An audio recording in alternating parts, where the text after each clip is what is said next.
Greetings, New Zealand naturopath Eric Backer, author of Candida Crusher and formulator of the Candida dietary supplements. Thanks for checking out my video. We're going to talk today about why many people never fully recover from a Candida yeast infection. Well, there are many different reasons, and I'm going to read a little bit out of my book in a minute to explain a little bit about, show you the different types of reasons why many people never fully recover. Some people basically are on the wrong track. Some people are misdiagnosed, but I think one of the main reasons for failure for recovery is similar to one of the main reasons for failure to thrive in a relationship, personal, professional, failure to thrive in a business, failure to achieve anything worthwhile in life. And one of the biggest things is stickability or persistence, hanging in there with treatment and fine-tuning things along the way. So improving and then realizing what makes you improve and what doesn't make you improve. Obviously doing more of what is conducive towards improvement and doing less of what's conducive towards making you feel bad or failure. That's why I never believe in diets. I think they're all crap, most diets, because how can someone formulate a very specific defined diet just for you? It's a load of crap.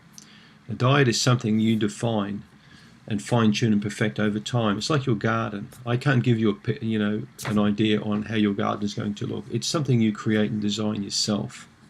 It's like your life. Okay, you create your own life based on what you think is right for you, your belief systems, your education, your experiences. We can't tell people what to do. They have to decide for themselves what's right or wrong for them. So here's some of the key reasons why many people with a yeast infection end up with varied outcomes. This is out of my book, Candida Crusher. The person may be misdiagnosed or treated for another condition. This is very common. Many people I see with a chronic yeast infection have been misdiagnosed and told they've got irritable bowel syndrome, for example. So they'll be put on specific kind of diets by dietitians who think this is the right way to go. Some people think everything can be cured by diet. The YouTube and the internet's full of these diet gurus or the diet police. You can't eat gluten, you can't eat this, you can't eat that. So the person may be being treated but has relapsed due to poor follow-up. This is quite common too. Many people in my business, in the natural medicine business, are just as guilty of this as a lot of the other healthcare professionals, the conventional ones. They'll treat someone, but the person will relapse and then they'll get treated for something else. Or the follow-up will be poor. The person won't get called up or come back to the clinic. The person will doctor hop from one practitioner to another. The person aggravated after the first treatment and never came back. This is quite common too. So people get treatment, they get maybe a Herxheimer reaction or feel bad, they never come back. They think that the treatment's made them feel sick, they go and see another doctor. The person did not follow the plan effectively or gave up on the diet too soon.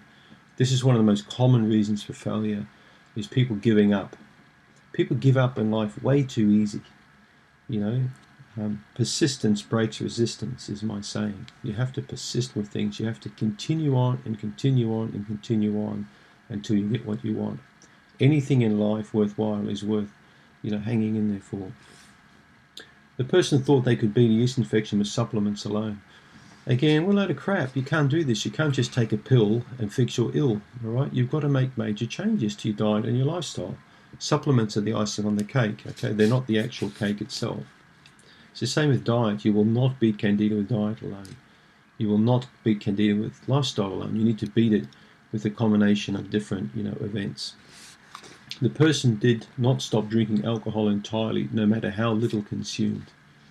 This is something I commonly see with people, is they don't give up drinking. They think, oh, well, one glass of wine a week's going to be okay.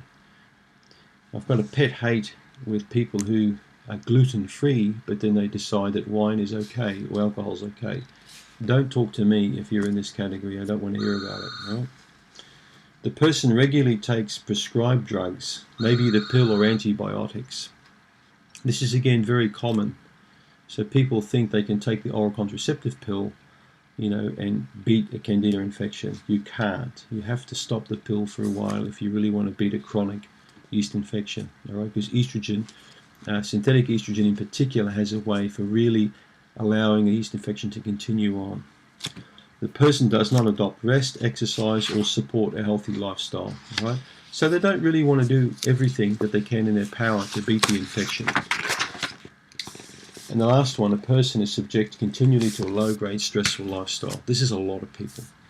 They stay on their Facebook, in bed, or on their iPads maybe, or they can't stop texting when they're on their mobile phone all the time. All the kind of stressful things that occur in people's lives, shift work, dysfunctional relationships, not enjoying your occupation.